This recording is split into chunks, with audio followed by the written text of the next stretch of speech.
Jadi masalah ini bukan hanya soal pengangguran, karena kalau pengangguran itu kan orang bekerja di Indonesia setiap satu jam seminggu itu sudah dianggap pekerja. Jadi masalahnya ini bukan lapangan pekerjaannya saja, tapi juga lapangan pekerjaan jenis apa. Karena yang sekarang sebagian besar itu ada di informal sector, hampir 59%, 60%. Jadi semua ini karena tidak cukup lapangan pekerjaan di industri, dia masuk ke informal sector. Makanya kita banyak gig workers, ya kan, yang kerja Gojek, kemudian UMKM kita juga naik terus gitu kan. Nah ini di sini kita melihat ini permasalahan utama jenis pekerjaannya. Jadi lapangan pekerja yang layak kita sebutnya. Nah kalau kita melihat dari segi penyerapan tenaga kerja, ini terjadi penurunan yang luar biasa. Karena waktu 7 tahun yang lalu kita lihat 1 triliun investasi bisa menyerap hampir 4.000-an tenaga kerja. Sekarang cuma 1.200-an. Berarti turun hampir seperempatnya.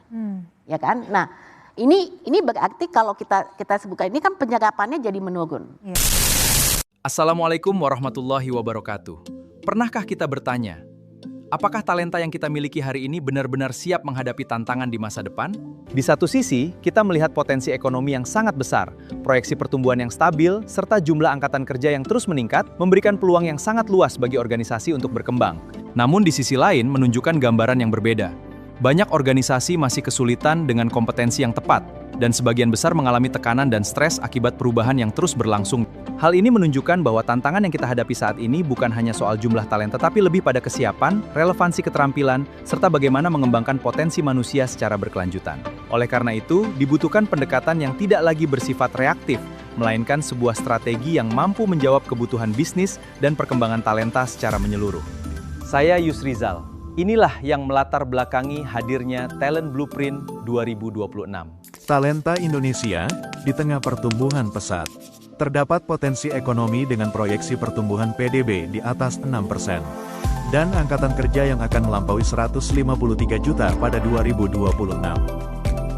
Namun dalam realitanya, 30% perusahaan kesulitan untuk menemukan kandidat yang tepat. Dan 67% pekerja di usia muda merasa stres atau burnout hingga sulit fokus. Sehingga, solusi yang dibutuhkan bukan lagi sekadar pelatihan, namun melainkan perombakan cara pandang dalam pembelajaran dan kesejahteraan karyawan. Evolusi pembelajaran 3.0 dengan AI. Learning 1.0 adalah masa kelas tradisional, yang masih bersifat statis, dan terbatas pada kehadiran secara fisik. Learning 2.0, LMS dan digital, di mana terdapat satu modul untuk semua orang, namun memiliki tingkat penyelesaian yang rendah, dan mudah dilupakan setelah 30 hari. Learning 3.0, ekosistem AI sudah bersifat sangat personal, dan dapat dilakukan di waktu yang bersamaan dengan kegiatan bekerja sehari-hari. Pilar pertama, berfokus pada teknologi AI, yang dimanfaatkan sebagai otomasi cerdas bersifat personal untuk meningkatkan produktivitas, namun bukan untuk menggantikan manusia. Pilar kedua, berfokus pada ekosistem dinamis, yang menerapkan strategi mengutamakan keterampilan dan kolaborasi erat antara publik dan privat. Sedangkan terakhir, untuk pilar ketiga, berfokus pada etika dan ketahanan individu serta budaya kerja yang didasarkan pada prinsip manajemen Islam. Lonjakan AI terasa sangat signifikan. Faktanya, 24% bertumbuh jumlahnya, korporasi yang melakukan pelatihan menggunakan AI. Namun hal ini tidak serta-merta berdampak positif secara langsung. Karyawan merasa kewalahan dengan fitur baru yang kompleks, sehingga perlunya penerapan dari sifat amanah dan ihsan dalam integrasi di korporasi.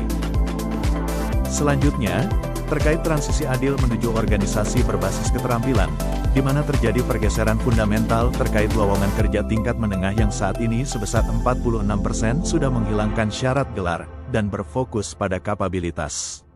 Di sisi lain, pelatihan-pelatihan ini dirasa sebagai beban terpisah di luar pekerjaan utama, sehingga microlearning dapat menjadi solusi dikarenakan durasinya yang optimal, bersifat hibrid dan fleksibel. Sehingga, penerapannya dapat memenuhi kaidah keadilan yang memastikan kesetaraan. Lalu berfokus pada pengelolaan ketahanan lintas 5 generasi. Yang terjadi saat ini adalah, untuk pertama kalinya, 5 generasi, mulai dari Gen Z hingga Boomer, berada dalam satu lingkup kerja yang sama. Namun fakta yang ada justru menunjukkan bahwa 96% karyawan mengalami stres hingga burnout. Baiknya, apabila organisasi harus merancang ulang alur kerja yang memberikan ruang bernapas untuk kinerja yang berkelanjutan. Kaidah Shuro sangat cocok untuk diterapkan dalam penciptaan program pembinaan lintas generasi serta pembelajaran dalam lingkup korporasi. Berikut disampaikan, roadmap implementasi untuk leader. 1. Melakukan audit ekosistem keterampilan terhadap kebutuhan pengetahuan masa depan, juga adopsi taksonomi internal berbasis skill dari individu-individu korporasi. 2. Transformasi data lintas fungsi. Korporasi harus menghilangkan batas antar divisi untuk mendapatkan data yang lebih terhubung satu dengan yang lainnya. Ketiga, penerapan adopsi AI yang amanah, tanpa mengorbankan keamanan data. Langkah terakhir adalah evaluasi dan melakukan skala ulang dengan mengukur percepatan yang terjadi lalu disesuaikan dengan mengedepankan indikator kesejahteraan karyawan. Pada bagian ini, kita dapat melihat bagaimana transformasi pengembangan talenta terjadi dari pendekatan Learning 2.0 menuju Learning 3.0. Transformasi ini bukan hanya perubahan metode pelatihan, tetapi perubahan mendasar dalam cara organisasi melihat pembelajaran itu sendiri. Yang pertama, fokus strategi. Pada Learning 2.0, strategi masih berfokus pada gelar dan struktur pekerjaan yang kaku. Artinya, seseorang dinilai berdasarkan latar belakang pendidikan dan posisi formal yang dimiliki. Namun, pada Learning 3.0, pendekatan ini berubah menjadi berbasis keterampilan yang dinamis atau skills first. Organisasi mulai melihat kemampuan aktual individu, bukan hanya gelar yang dimiliki. Hal ini menjadi penting karena kebutuhan bisnis terus berubah, sehingga keterampilan harus terus berkembang dan tidak bisa lagi statis. 2. Delivery content. Selain itu, dari sisi konten juga mengalami perubahan yang signifikan. Pada Learning 2.0, pembelajaran bersifat episodik, one size fits all, dan seringkali mengganggu pekerjaan utama karyawan. Sementara itu, pada Learning 3.0, pembelajaran menjadi lebih fleksibel melalui microlearning dan bersifat hiperpersonal. Pembelajaran tidak lagi terpisah dari pekerjaan, tetapi justru menyatu langsung dalam alur kerja sehari-hari. Dengan pendekatan ini, pembelajaran menjadi lebih relevan dan mudah diterapkan secara langsung. Ketiga, terkait pengukuran ROI.